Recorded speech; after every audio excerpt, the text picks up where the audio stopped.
Dragon Ball Super Chapter 73, the manga Goku vs. Granola. This chapter has been getting a lot of mixed review from fans. On the upside, the action and the art is absolutely phenomenal. This is probably the best work of Toyotaro to date. But on the other hand, Ultra Instinct loses, and it seems like they're retconning Ultra Instinct even more. Let's get into it. Hi guys, I'm Mastar, and if you like Dragon Ball and anime content, a thumbs up on the video would help me out a great deal, as well as subscribe if you enjoy this kind of content. So in Chapter 72, the chapter before this, we saw that Goku was going through his forms using Ultra Instinct and battling Granola, and every time he would transform, he'd start to do better, and then Granola would power up more and beat him and force Goku to go even higher, and it ended off with Goku going into Blue. And interestingly, we get to see Blue go and use Ultra Instinct in this chapter, and that was really cool. Actually, like the way he kind of screamed and activated Ultra Instinct, it's counterintuitive to what Ultra Instinct is supposed to be, right? Because it's supposed to be calm. Normally in the other forms, he just closes his eyes and Ultra Instinct's working.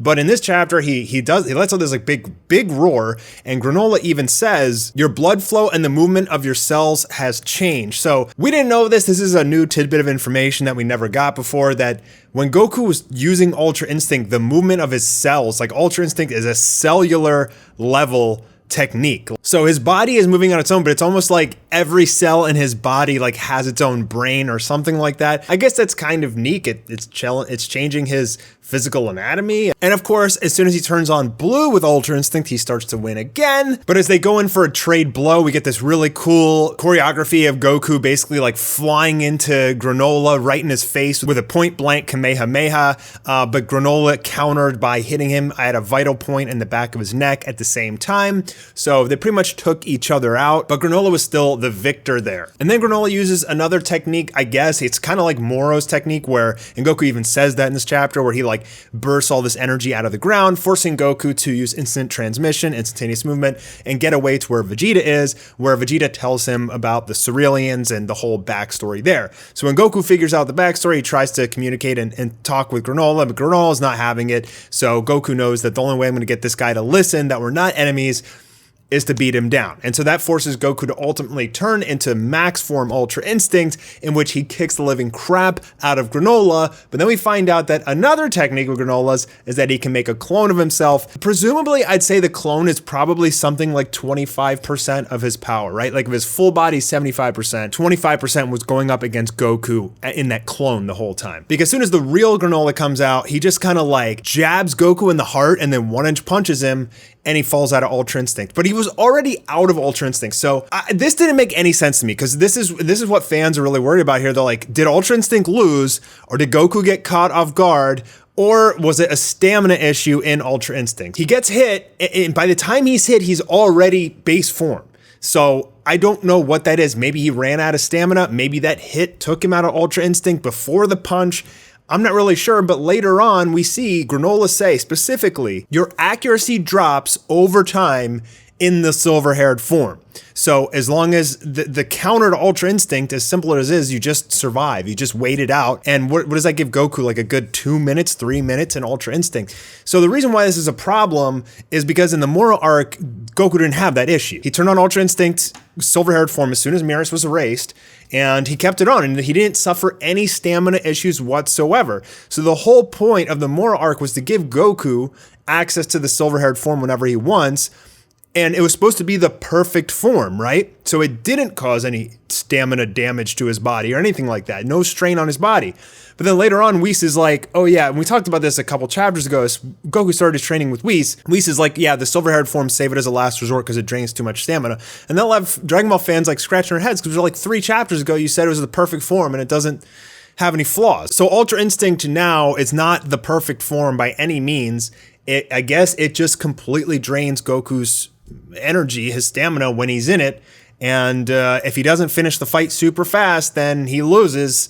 So that's Ultra Instinct now. One thing Goku did say in this chapter is that he's still not used to using Ultra Instinct in the Super Saiyan forms, and that's completely understandable because he just started the training using Ultra Instinct in his base form like 5 or 6 weeks ago in the timeline of the Dragon Ball Super manga. So that makes sense. He's had Ultra Instinct for quite a while now. Wouldn't his training for the last 5 weeks plus would have been way better if he just learned how to stay in his silver-haired form and it not used any stamina. The exact same thing as Super Saiyan Grade 4 when Goku and Gohan came out of the Room of Spirit and Time and they were in their Super Saiyan form. They learned how to get comfortable in it, and they learned to get to the point where it had no backdraws, no stamina drain, and they could just keep it on.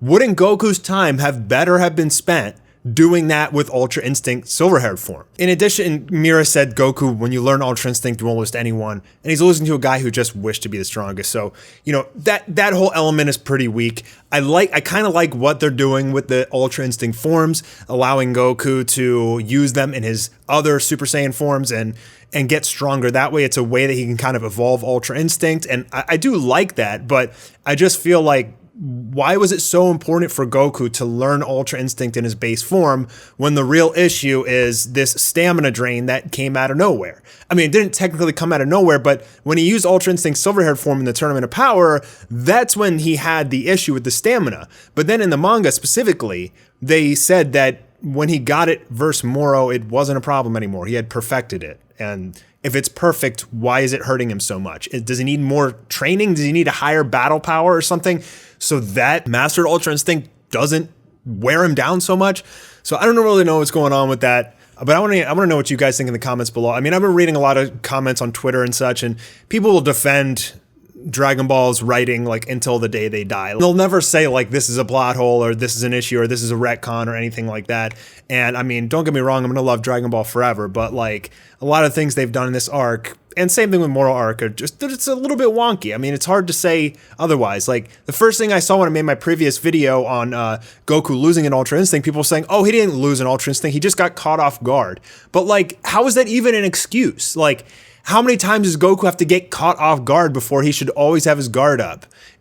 You know, it's always just like dumb Goku let down his guard again. All right, let's forgive him. You know, it's like we can do different things here in Dragon Ball than that. So now Vegeta is going to step up to the plate and he's going to fight Granola, and Vegeta thinks he's going to win. I don't know why. Like, he should know Goku is so much stronger than him right now, and unless, you know, Vegeta has something that we don't know, I feel like he's going to get stomped. I mean, the clone should beat the crap out of Vegeta right now. So some people seem to think that Vegeta is gonna get the W here. But if you just look at the timeline of events of Vegeta standing in front of a villain that had just beat Goku, and Vegeta's like, now I'm gonna beat you, it has never worked out. Like literally ever. So if you look at that timeline of events, it's very hard to say that, oh, now, yes, this time they're actually going to make Vegeta win.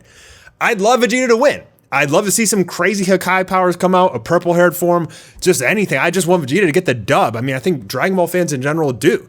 But I got no faith. I have no faith that that's going to happen. It's also important to note that Goku and Vegeta know that Oil and Maki had played them as fools and had played Granola as fools.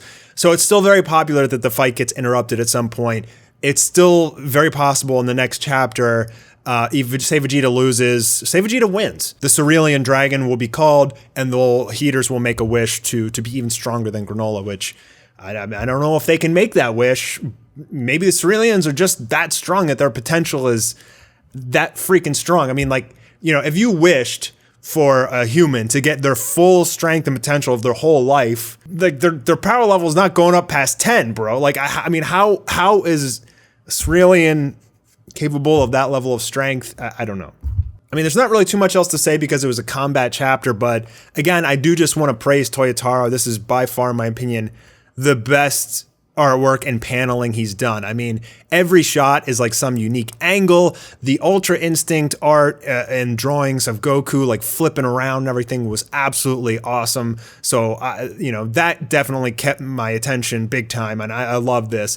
And the way Granola fights is pretty good, except when he starts pulling out Moro techniques and stuff. I mean, I like the way he uses his eye, and the way that he uses it in combat is pretty cool as well. It's like, it's very hard to fight him because even if you get the upper hand, he can counter you by hitting your vitals. So it's kind of like his attacks do extra damage or something, you know?